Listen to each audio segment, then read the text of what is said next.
Africa is bracing for a pandemic. Not COVID-19, Ebola, or cholera, but a pandemic of hunger. Who captured local stories of food and hunger.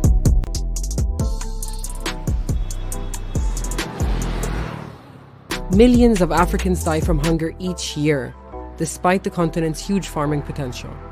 And this film would expose how neocolonialism is at the heart of Africa's food crisis.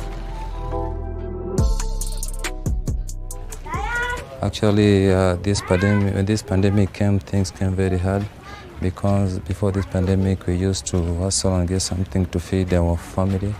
And since it came, many of us, we lost our job. We sometimes sleep hungry, and it's very painful for me, like a dad. You know, that is the person who has to fight for the family to get some food on the table. Yeah, it's very painful. 3. Yeah, I'm scared of the virus, but now I can't stay at home. I have to get out and fight for my family. I rather risk my life to keep food on table for my family.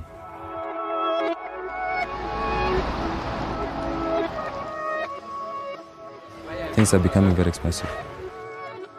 The food is going higher because the other countries, they're keeping this food for themselves. Many countries displayed a knee-jerk nationalism on exports when the COVID crisis started.